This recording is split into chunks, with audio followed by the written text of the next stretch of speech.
Hello and welcome to episode 9 of the Meelas, an Abu Dhabi Wargaming podcast. The Meelas podcast is hosted by me, Simon, and alongside me, as ever, is my opponent for today, Ibrahim. Salam alaikum. Alaikum assalam. The four cats of the Meelas are generally unbothered, but Nala has come to say hi, so if you hear any purring, that's her. This week is our special Warhammer 40,000 11th edition episode, where Ibrahim and I faced off against each other at a combat patrol size game to try out the edition and discuss it from at least a slightly informed perspective, rather than as near total outsiders. So we have our karak and our Arabic coffee, and let's get into our experiences, what happened, and our initial thoughts on the edition. This is not our definitive review of the whole 11th edition after one game, but it is just our honest experiences of learning it, trying it, and putting it out on the table. So, going into the game, this is our first game of 11th edition. We played Combat Patrol, which is 500-ish points, and we picked it because it was easy. It was pre-made lists, but for the rest of the game, we were looking at the basic rules. We didn't use, honestly, anything from the combat except the detachments and the list. That was it. And the map layout, that was the only thing we got from... Yes, we haven't taken apart an Armageddon box at all. It's just using the free rules that you can download for the core rules, and then using the detachments on the Warhammer app. Yep. And that's it. We just wanted to learn how easy it is to start playing.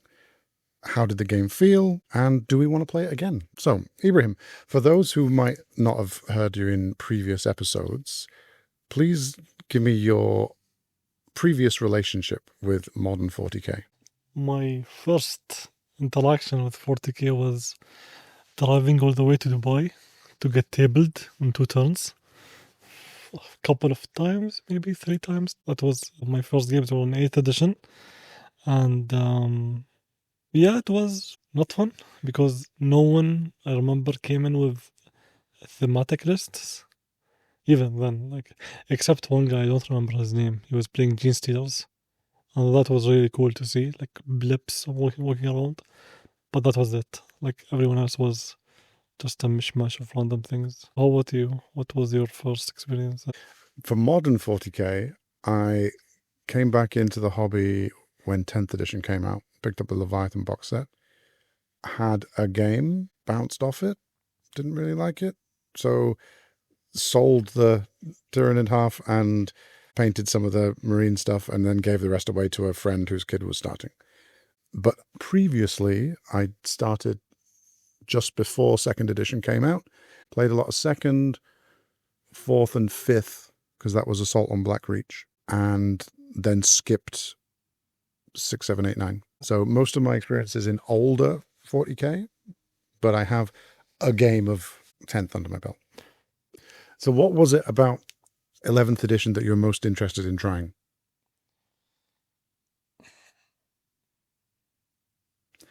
What was it about 11th edition and it becoming out now that has made you try it now? So, I mean, like most episodes, I say this, I like to try different games. I am not gonna keep on judging every edition by just, oh, it's 40k, oh, I'm Mr. Niche. No, I do want to play it. I want to try it because I'm not gonna make a judgment just based on nothing. Everything I'm gonna say is based on at least some experience. What made me want to play it is just me trying different games, seeing different rules, how the game creators think and how do they input these ideas into the game. Did you expect to be confused by anything? I thought it would be very much like Warhammer, which is many rolls, many mortal wounds, and some things that is gonna either plus or minus something. See, for me, I was expecting command points, a million stratagems, and whatever the hell terrain works like, because it's different to how it worked previously. And I wasn't super clear on how it worked previously anyway, from my limited experience. So I expected all of those to be stuff I would need to look up and figure out. So because we were using the combat patrol, we did not have as many stratagems. But if you make a normal list of 1000 points, which I have right in front of me. I remember when I did Emperor's Children list, you would have 16 stratagems across all the phases. That's a lot of options to spend your Yes. command points. And that's Emperor's Children, which is made out of one detachment. That is a lot. That's not necessarily confusing. It's just a lot of information when you're doing it the first time. Yeah. Like think about challenge gambits in Heresy. There's 9 plus your special Primarch one maybe, plus a special Legion one. And so that's 11 options at one point in the game that you need to work through. But once you know them, it's fine. It's a lot of information at the beginning. Yeah, it's a lot of things to consider. So let's go into the details of the game itself. I had Death Guard, the Maggot Lords combat patrol, and you had Necrons, Amenhotep's Guard. The map was deployment map A, which was kind of the quartered one, with the objectives kind of opposite you on the board, kind of to your side, but further up the board, opposite you as well. And Ibrahim won 32-24. We played for almost exactly 2 hours, which included getting some food and looking up a lot of rules. Yep. Because there were lots of times when we had to check what's the 40k rule for this rather than the old rule or the heresy rule. It was like, what does this do? If we played the next game, that would take an hour, not 2 hours, I would say. Basically, the overview of what happened in the game. Ibrahim had the first turn, and you moved up and couldn't shoot me because I was in cover and you were too far away. So then my first turn was Rhino moving up, Plague Marines getting out, those units annihilating 10 Necron warriors immediately. Between the Havoc Launcher and their bolters and the spew weapon and the plasma pistol, which didn't even need to fire, you'd already died. And those 10 Necrons are gone. And then turn 2 was basically you came at me with your scarabs in turn 2, and I shot them, charged them, killed them. Turn 3, you killed my Tallyman because you were in detection range, so you could just shoot him, and -1 to hit does not help when it's a damage 4 weapon with 5 shots. Strength 14. Yeah. Like 3's 2's dead. Even though he had stealth, and it was still applying the -1. I got to charge my Lord and the Terminators into your Doomstalker, spanked that very easily, and then I had to consolidate towards the nearest enemy. Hello, future Simon here, butting in before past Simon becomes any more confidently wrong. We checked the consolidate rule, and the move worked as we played it, but making that move was optional. Once chosen, the Death Shroud had to move towards the nearest enemy or objective, but I simply could have left them where they were. They would probably have still been charged, so the outcome may have been much the same. The suggestion that the rules force them into danger in this part here is therefore wrong. That was our misunderstanding and not a flaw in 11th edition, so I'll edit future mentions of that out of the rest of the pod, where it doesn't ruin on any other points we discuss. Back now to past Simon, and a rather niche Infinity joke. Look out for that one. And then I had to consolidate towards the nearest enemy, which put me in hand-to-hand with your Necron Lord and the 3 bodyguard units. The melee destroyers, not even. I wish they were bodyguard. They would have done something more. And because I'd already fought that phase, you got a free fight phase. And then turn 4, you got to use your special ability to step away and charge with that unit of the melee destroyers. Mm-hmm. And then by that point, all my Terminators were dead. And so my Lord finally got to attack, did nothing, last couple of wounds gone. So turn 5 was us each sitting on an objective, just making rude gestures at each other. Idling. Idling, yes. And that was it. And I was getting points for killing you and the objective I was sitting on. Yep. And you were getting objective points plus your detachment rule was telling you to get objectives. So you were getting 8 points a turn, and I was getting 4 points a turn plus 3 points every time I killed a unit. Yes. So you would have gotten 3 for sitting on the objective, 3 for capturing a new objective, and then 4 for killing unit. It was that way around. So how did you feel mid-game? Like, how did it look like? Deleting 3 of your 5 units in 3 turns and only suffering 1 model lost in return on the first 3 turns was thinking, what is going on? Like, annihilated a squad, annihilated a random little screening unit, and smashed the big guy in close combat. Easy. What is going on? And then, because I consolidated into your guys, you had the free fight that turn because you'd not been engaged yet. And then it was your turn immediately after, and you got to jump away and charge in again. So you got fights first again. I would have fought first anyway, Mm. but I did that so I would get the extra rerolls. Like, okay. I was gonna get rerolls anyway. This was on 1s and 2s, not just 1s. Yes, and ironically, like, I only got all ones again. So, looking at how we were learning the game, like, how often did we need to stop and check the rules? As basically complete newbies to this system, we had to stop for terrain, we had to stop for cover, melee, and the various fight, consolidate, charge type phases. Some things were like straightforward and a bit obvious. Like, oh, I can see your models. Yeah, you can shoot it. Oh, I can see your models, but it's 15 inches. So I can't see it. Fine. Then there is, I can see your models, but they're in the square that is a terrain. So that's, and I'm within 15, so I can't shoot you. Fine. Then I'm completely behind the wall. Somehow you see me. Fine. And then that's a -1. Okay, then what's the point of terrain? So why do you have buildings? Yeah. So now them having these templates and just playing with a flat table without any terrain, you can do that. Yeah, the light versus dense. I don't sort of see the point in light. No. What, like, can you walk through both, right? Yeah. So what's the point? Yeah, like everything's got a revolving door. Yeah. Because if you can walk through both, what does light cover give you? -1 to hit? No. Does it?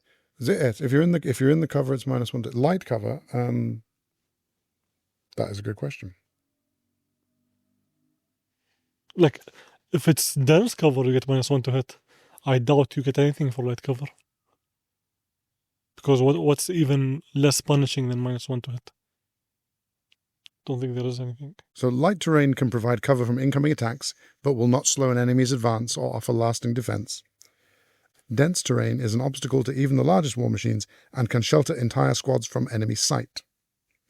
Unless you're within detection range, which you can shoot them anyway, which doesn't make any sense to me.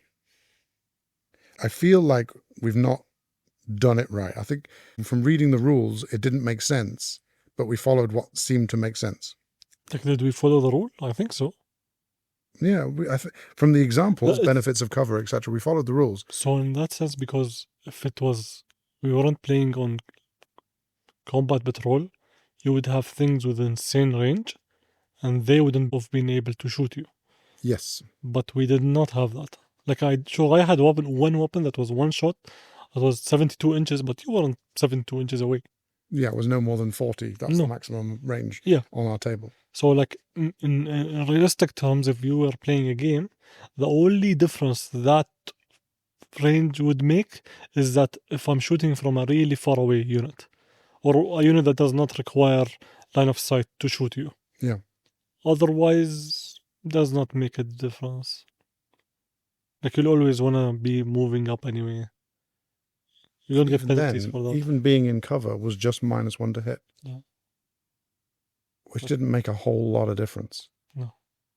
That and stealth, I think, was the same, right? Yeah, stealth was giving you the benefit of cover. So even when you could see somebody fully, they could pretend like they were in cover, which was what the Taliban had. Yeah. Which is like, oh, we're in the cover, yeah, -1. Yeah. When you're hitting on a 4, I don't see the massive benefit there. Yeah.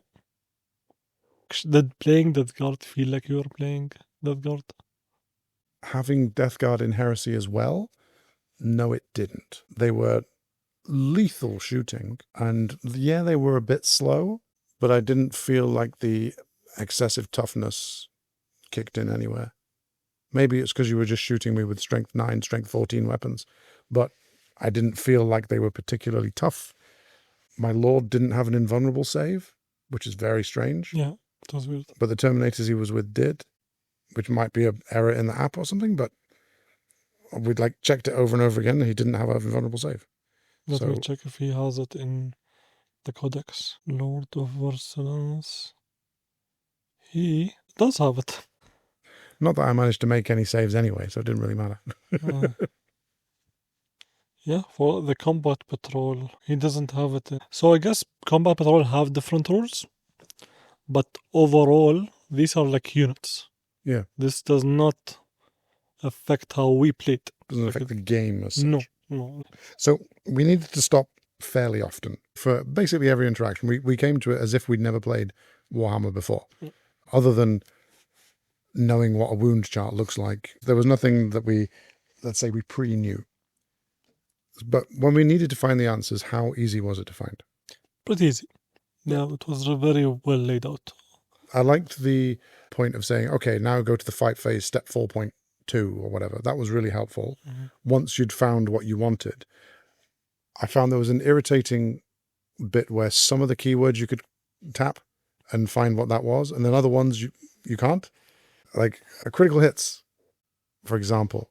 You click through and you want to tap on something else and go, why can't I tap to that one as well? Yeah. So a couple of times you had to kind of come out and research and come back to it. But the search function is really powerful. I like that. Yeah.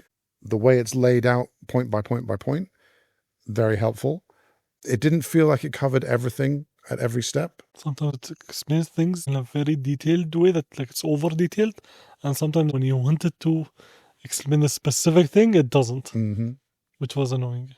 Yeah, like trying to find if a vehicle was locked in combat with a squad that had charged it.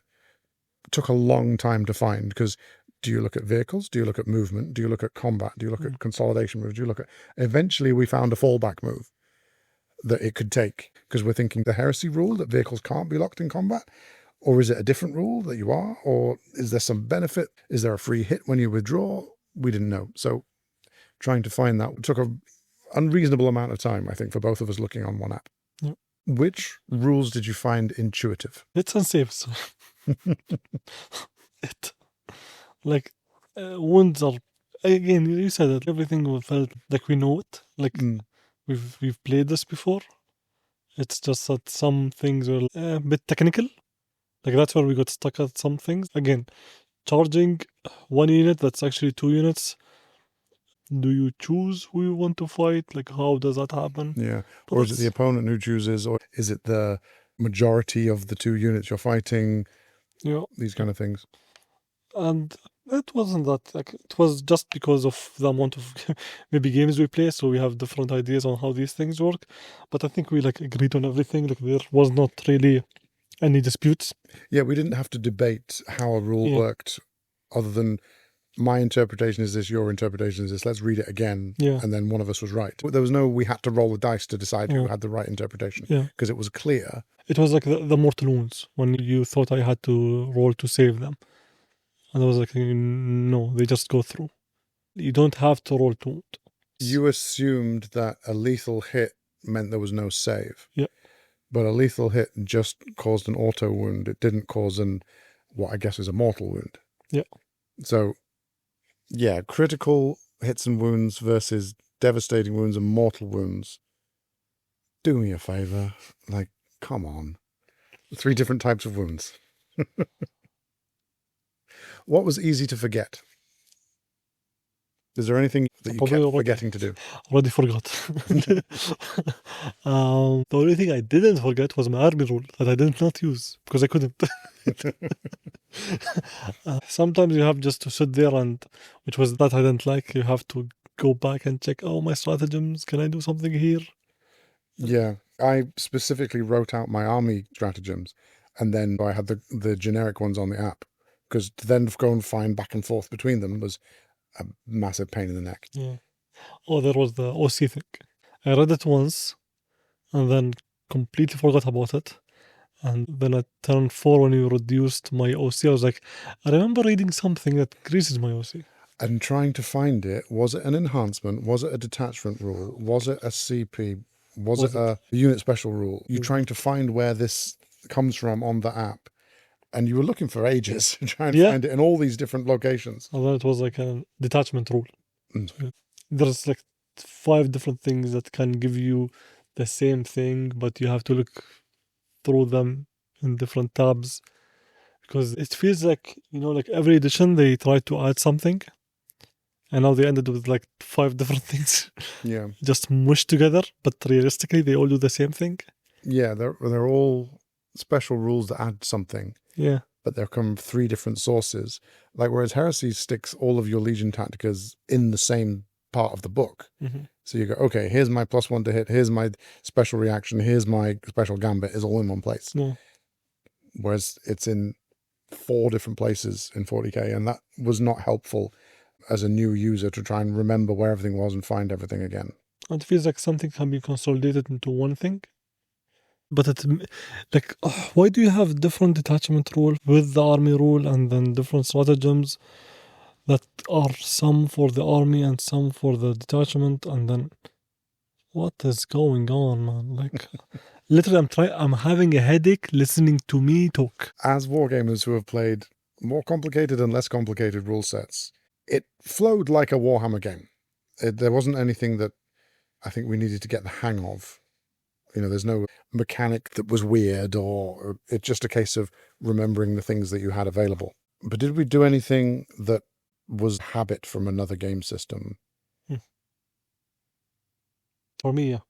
I thought that hiding behind cover, because I came from an infinity mentality, cover does something, and I thought that jumping between covers will protect me. It didn't protect you that much when I was within the detection range, because I could just still detect you. Yeah. And whether there was a wall there that you were physically standing next to, or you were technically in the open slightly, it was still the area terrain footprint that was just giving me a -1 to hit when I was close enough. And most of the things I was shooting you with were torrent weapons anyway. Yeah. Like, did you feel that, because the way it works now is that every detachment has its own objectives. Like, you start the game, walk into it, knowing your mission, kind of, at least your primary mission. And secondaries are, I think, rerolled every turn. You get a new card or something like that. Did you feel when you started playing like you had a plan in mind, that your detachment was incentivizing your primary objective? With the proviso that we didn't play any secondary objectives, just to keep it simple. Yep. My primary objective was to kill you, which makes sense for Chaos. Death Guard, wander up, kill everything and leave. Like, that makes sense. I think most armies in 40k would have that anyway, but for Death Guard, it made sense thematically. It's each detachment has a different. There was nothing specific to this detachment that made me think that it would be taken hold or break their lines or anything like that.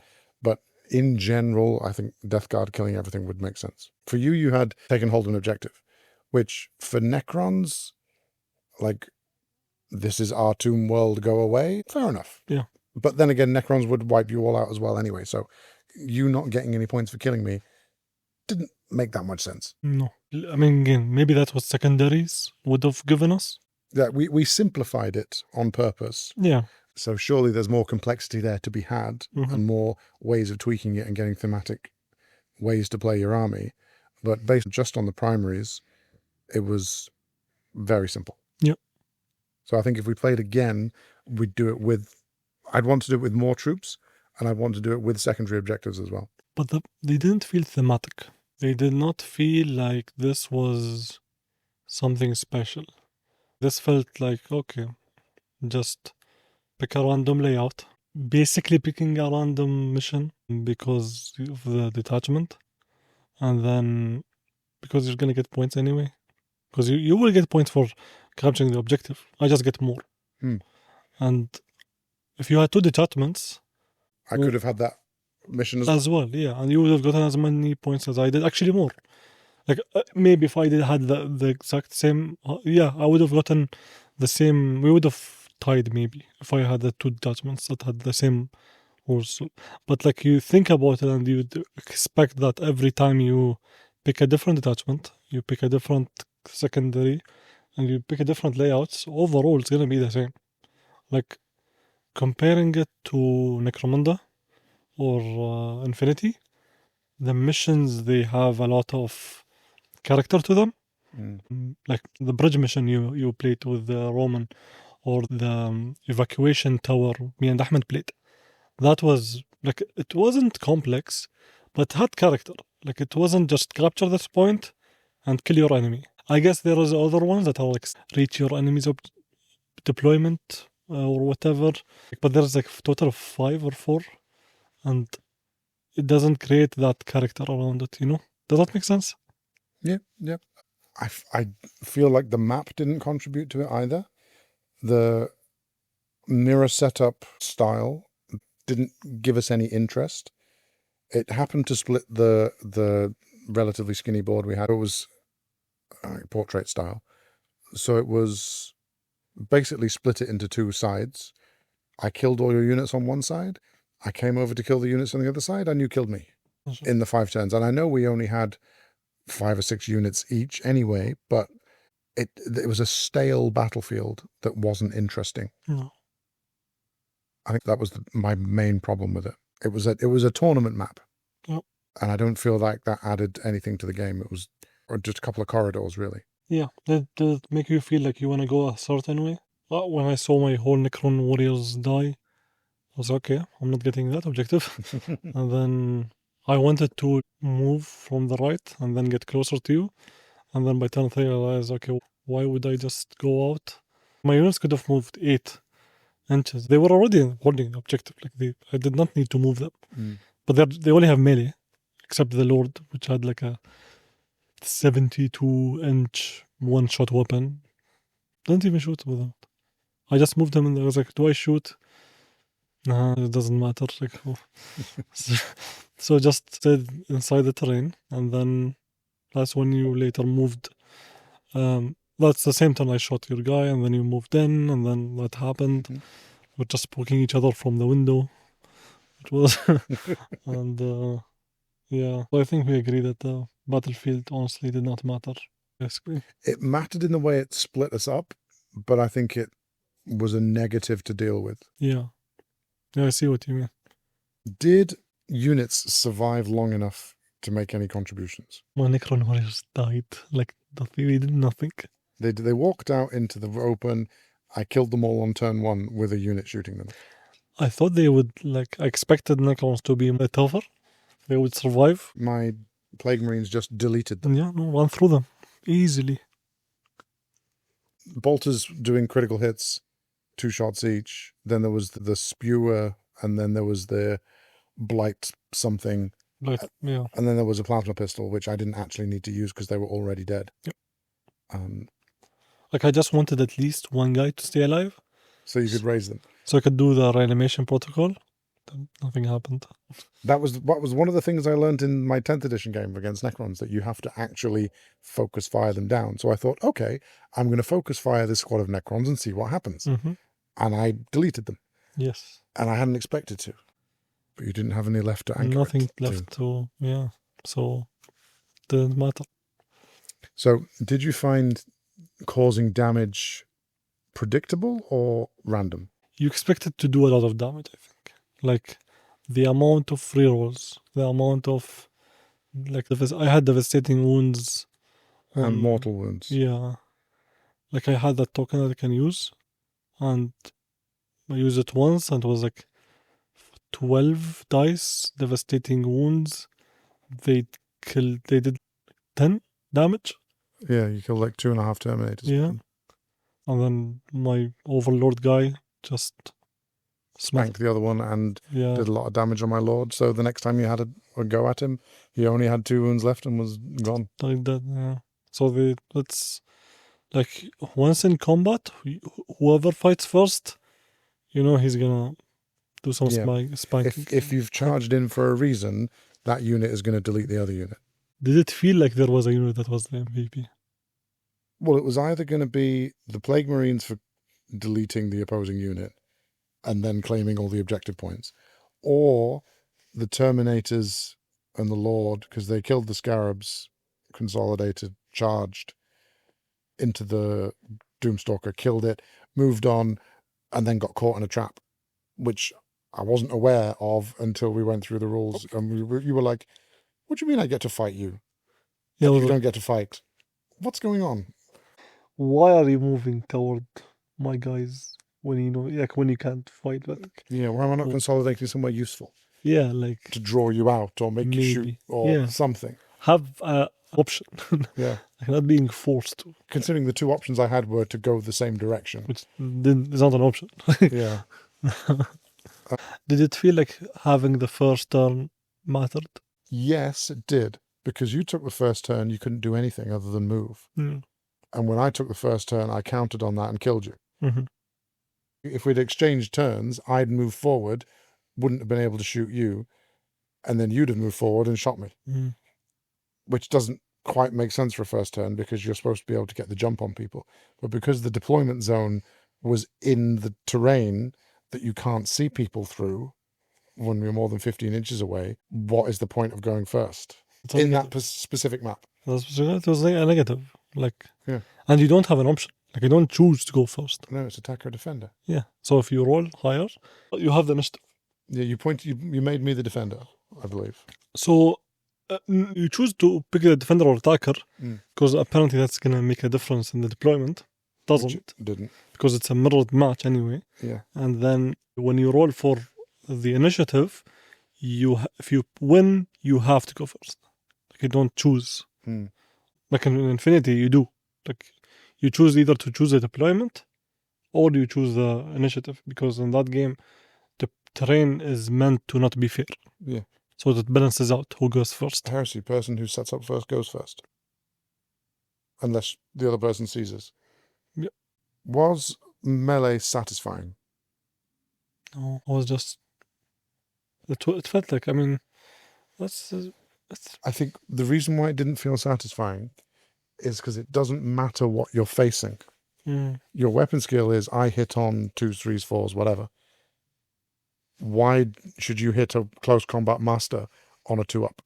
Just because you're good.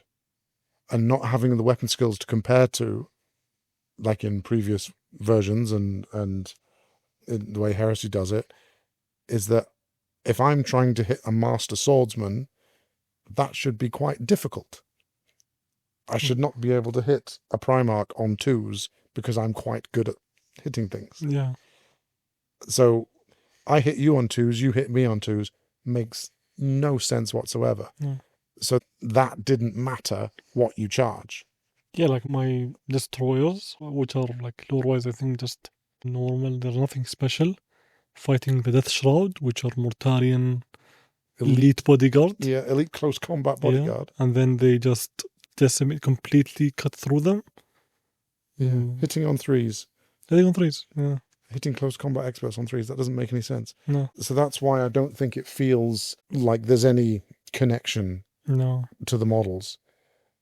Like shooting, obviously, you hit a target on a certain number because that's how accurate you are. But when that target can dodge, parry, it should change. And that makes damage very predictable because you know how often you'll hit, you'll know how often you'll wound beforehand, and you'll know whether what their saving percentage is. I didn't feel connected in melee at all. I think it's because they're trying to water it down. Like if you play Age of Sigmar, they show you what you need to roll to hit and what you need to roll to wound. So you don't compare strength with toughness. That's even more watered down. Yes. Because what's the difference between hitting and wounding at that point? Yeah. You're just rolling the same thing twice. But in here, like, they made it a bit like, okay, sure, hitting doesn't matter. Wounding is where it's at, where like, oh, your strength and toughness matter. But when you have half of everything is like insane strength, my giant Doom Cannon was 14 strength. My Lord had strength of 8 plus 2 because of his enhancement. 10 strength. My Destroyer had like 7. So did it really matter? Almost all of them were rolling on 3s. And those flame weapons auto hit wounds on a 2-up with a reroll. What is the point? Like, at least you're rolling how many hits. At least, yeah. You're rolling the d6 hits. There's some random... Which, again, is odd. I'd rather use a flame template and say I've hit 8 guys or 5 guys. What's wrong with that? Like, yeah. Why did you miss your... Yeah, how did you flush out this bunker and hit 1 guy? Like, 2 guys, because you get a +1 when you're more than 5. Blast 1 and things like that. Yeah, so the rerolls that hitting on a 2 and getting a reroll, that didn't feel like there was a point to roll anything. You might as well just play a card and tap it and say, I'm doing X damage.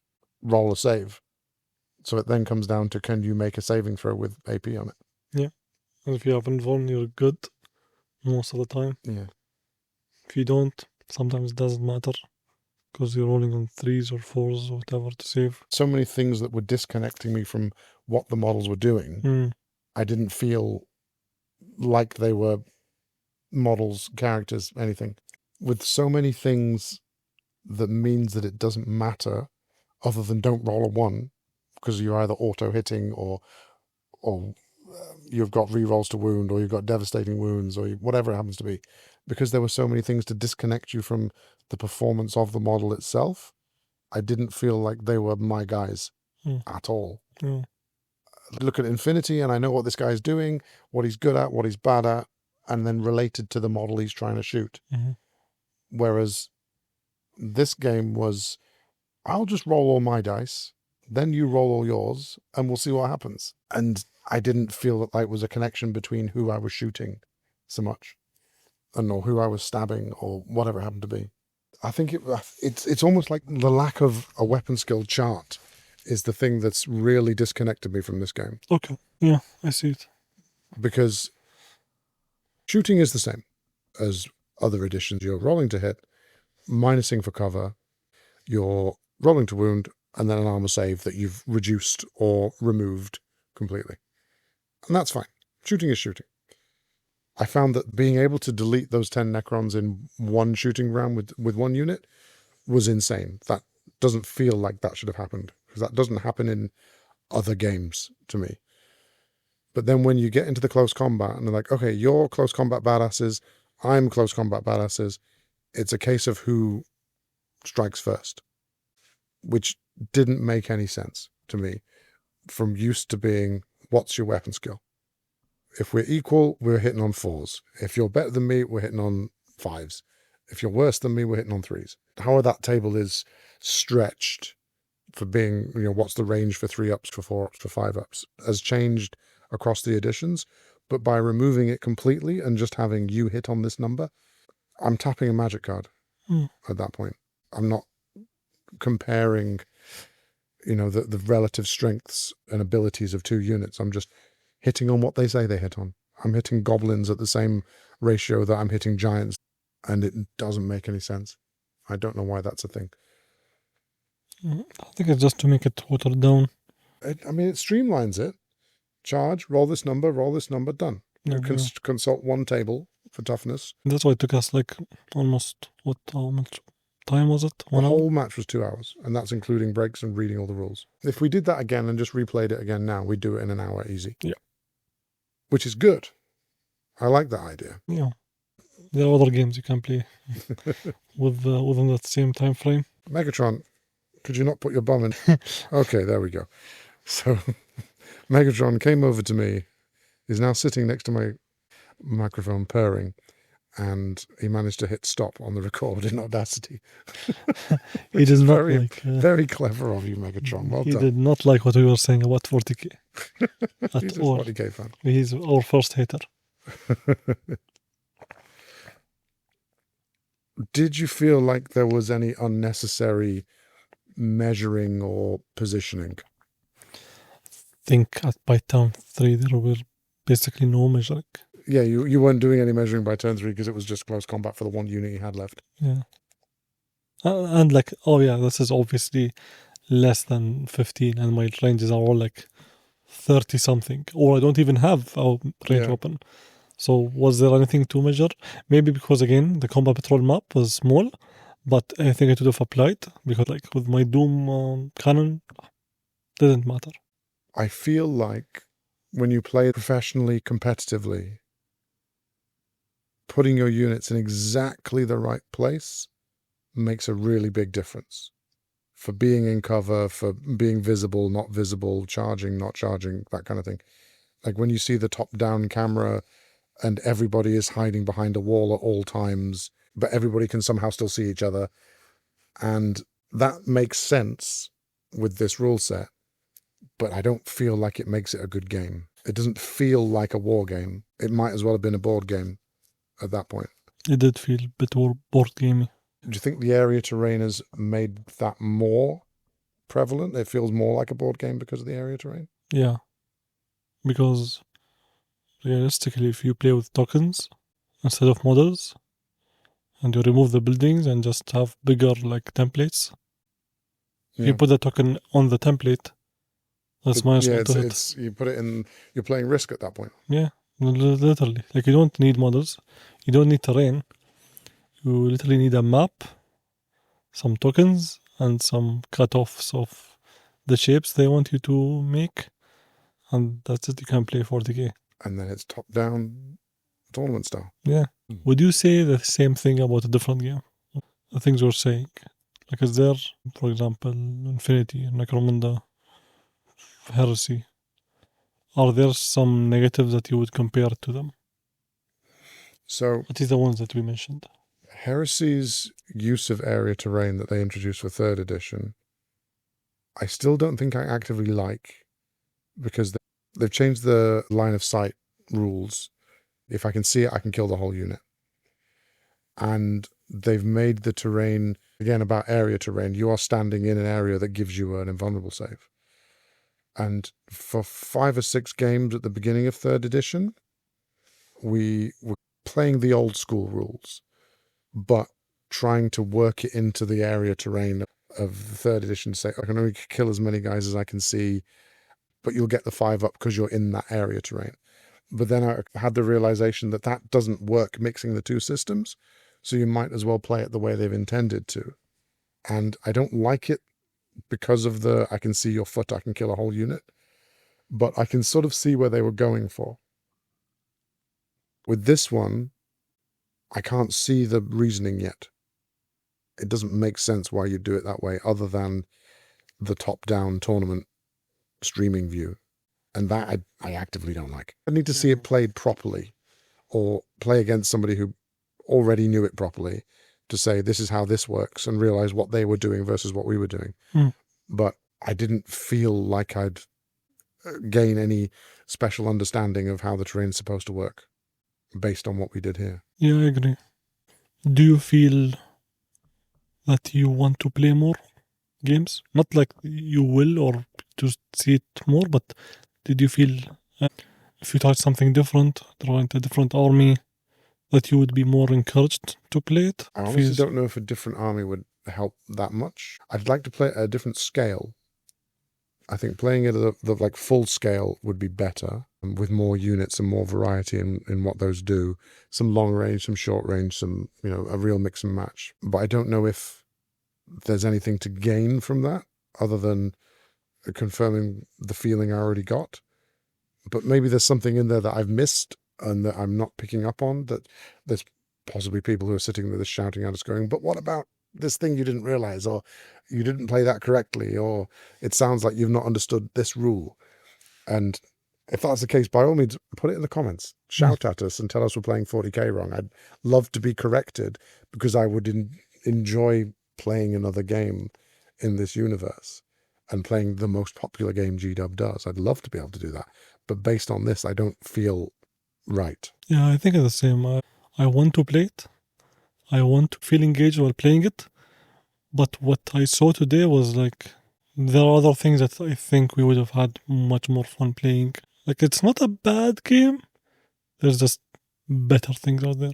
But that's maybe because of our experience of trying different games, playing different stuff, Maybe. which gives us a more holistic view compared to someone that only plays 40k. And maybe we, again, exactly what you said, like maybe we did get some stuff wrong. Let's sum up our verdicts on our experience with this game with a set of questions for each other. Same questions you and me both. So, what was the best thing about your 11th edition experience? Seeing how the rules sometimes sync with each other, like my stratagem to pull back, and then when I charge, I get to reroll everything. What was the weakest thing about the game? Terrain. Definitely terrain. Felt like nothing. Felt like shooting through paper. What was your biggest surprise? How easy it is to kill troops. Like, things die really fast. Faster than I remember, honestly. I think basically every turn I lost one unit at Up least. until turn 4, yeah, you'd lost a Yeah. unit every turn. And then the -1 hit me. Saved me. No, it's just you moving into me accidentally. Yeah. What was the most confusing thing? When you were like, I'm gonna move and I have to move, consolidate into you. I was like, what? What? Why? What was the best moment of the game for you? When I shot that guy off the table, basically, just a nuking an ant. The Doomstalker's enormous anti-tank weapon Shooting just evaporated this Tallyman. poor guy that just gives you command points. He was just standing there in cover. Just like telling his, he was a tallyman, telling his tally, gets nuked. North Tally or South Tally? There's going to be debate in the comments based on North v South. What would you do differently next time if you played that again? Play with more units. Combat Patrol is not my thing. It's everything bad about big war games and everything bad about skirmish games. Like, It's the worst of both worlds. yeah, literally. So Oof. that's one thing I want to try. Do you want to play again? I don't think one was enough for me to fully judge it. Like, I have an idea now. I concluded, I think, very, not a well-informed, but no formed opinion. But I want to play more just to reaffirm these opinions. Maybe playing 1K versus 1K would be different. Maybe playing 2K will be different. So I think, yeah, maybe next game I want to play 1K and then 2K. Just to, okay, like after playing 2K, then okay. Okay. So now I ask you, what was the best thing about 11th? I think the best thing about it was the speed and relative simplicity for a total newbie. Like, very quick to pick up. If somebody was teaching me rather than the two of us teaching each other as we went along, that would have been a very simple game that you'd grasp very, very easily. It's not too complicated. So what did you think was the weakest point of 11th? I didn't feel connected to any of my models. It was like playing magic cards. It's like sliding a card across the table, activating the ability, and your card got taken off. Or my card did something and then it got taken off because your card was more powerful. Yeah. That's what it felt like. It was a game, but it wasn't a war game. Yeah. What was the biggest surprise? That I actually remembered command points, stratagems, and when to use them. I expected to 2 turns later go, oh, I should have done this. When my realization was you did something, and then I went, I have something for this, and found it and used it. Yeah. I think the only thing I'd forgotten through it was enhancements, because that's in a separate tab and a separate way to find it. And then going, oh, this would have happened, but wouldn't have changed anything. And so that was my surprise of I actually grasped, not that it's complicated, it's just that it's a lot of information the first time. Yeah. So what was the most confusing rule? Critical hits, critical wounds, devastating wounds, mortal wounds. Why have you called them 3 different types of wounds that are just synonyms of each other. Yeah. It's a devastating wound. No, it's a mortal wound. Is a mortal wound not devastating? That's given me a second confusing thing, which was an enhancement gave a keyword. That keyword gives another keyword, and that keyword gives you -1 to hit. You can't just say it's -1 to hit. You have to say 2 different keywords to get to the actual rule change. Yeah. That was actively dumb. Like, who wrote that?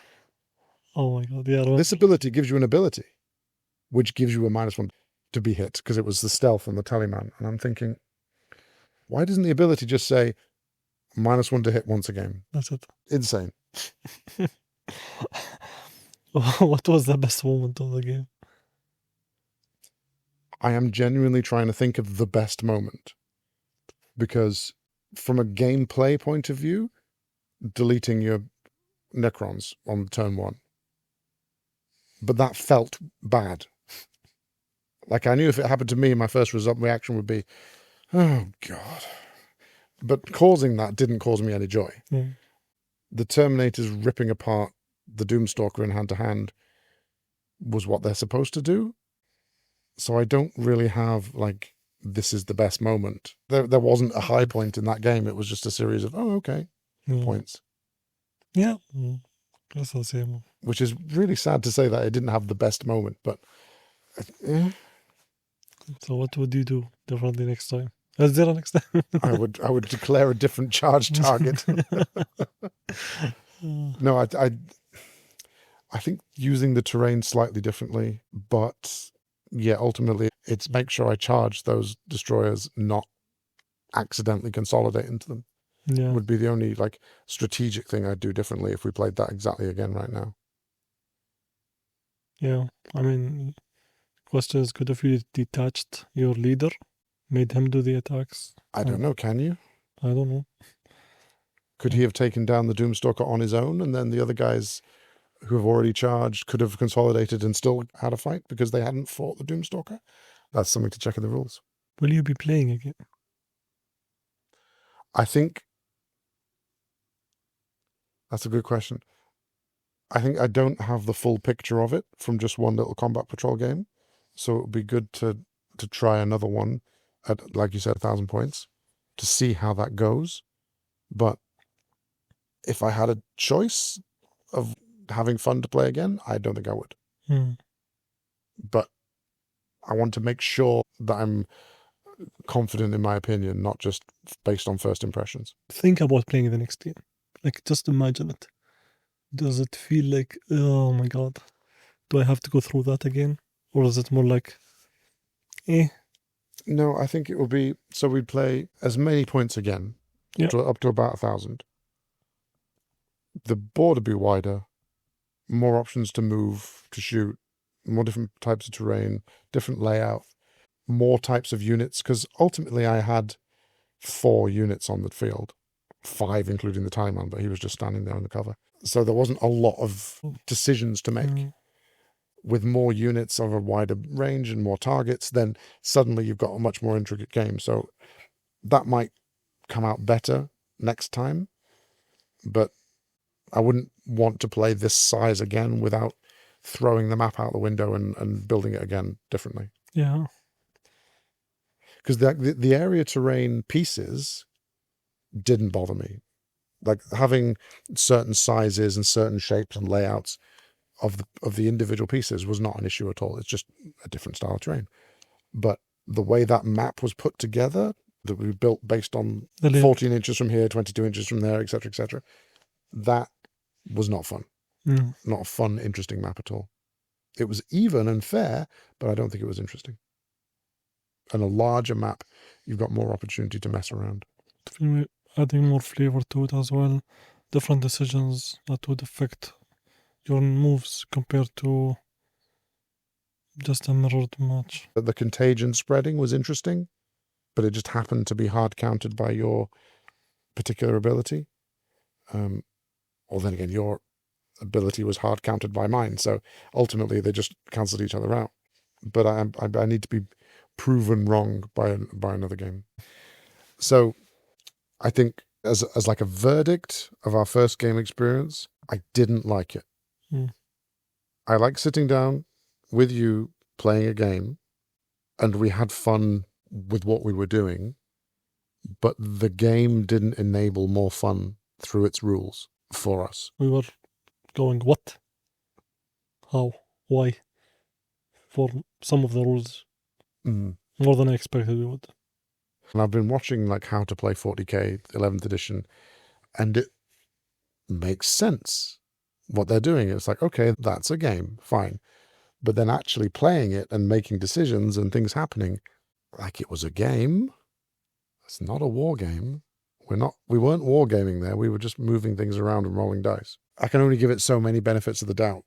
But we've played one game, and there's room to play another. It's not like I'm never going to play that again, but I need to see it done differently or quote properly, because that didn't feel to me like it's the way it's supposed to be.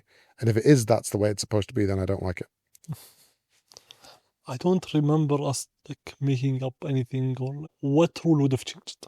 Yeah. What did we misplay? I think we were by the book. Like even when we had small doubts, we really checked. Yeah, and we agreed on what the interpretation was. Yeah.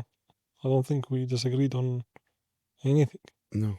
And everything we came up with was not because of our experience or knowledge, it's just because of what's written there. Yeah, because I didn't want to bring any other rules on bad habits or any assumptions from other games. So even when it was, surely a tank isn't locked in combat and can drive away, and we went to find that rule, and we did, and it was, okay, it can fall back but can't shoot. Fine, we'll do that. Yeah, that was, I think that was one of the ones that we really had to look for. But that's it.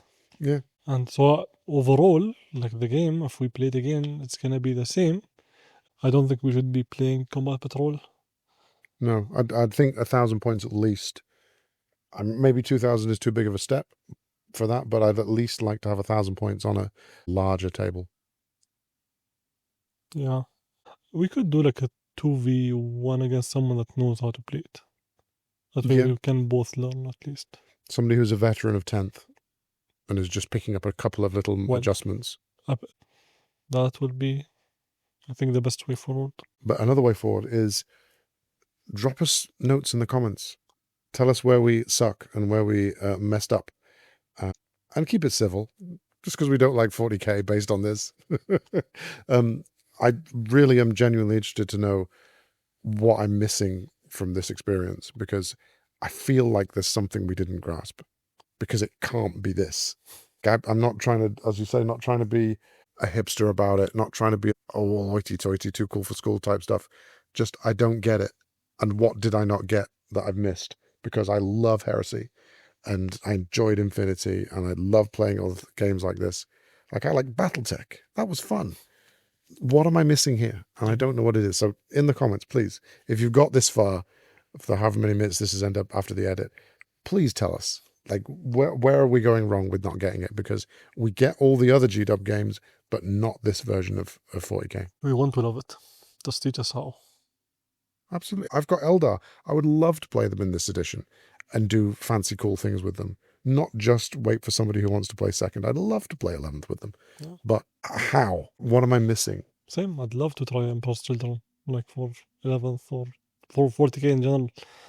But the way today went, I'm a bit hesitant, but I'm pretty sure someone might get us to understand at least why it's loved. Yeah. There's plenty of armies on the shelf here to just pick up and play, and that would be fun, but I'm not seeing the fun in this edition yet, and I'd really like to, and see how we can be distracted by Megatron as he comes over to the microphone and starts licking my fingers. As he does. Megatron. He's nasty like that. He is, with his master plan. Starscream's after you, you know. Anyway, so as we've got a purring cat next to me, that about wraps it up for this special 40k 11th edition teaser taster session of the Meelas podcast for this week. If you've got this far and you haven't thrown your device out of the window at how dumb we are, then please do like and subscribe.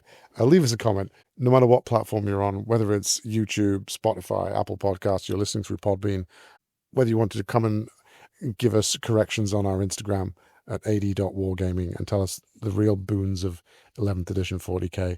We look forward to seeing you again on the Meelas podcast next time. Thank you, Ibrahim, for experiencing this game with me. Thank you, Simon, for this amazing for your time. Thank you so much for your time. For the amazing time. For the amazing time. And we will see you all in our next episode. Inshallah. And don't forget to start more armies.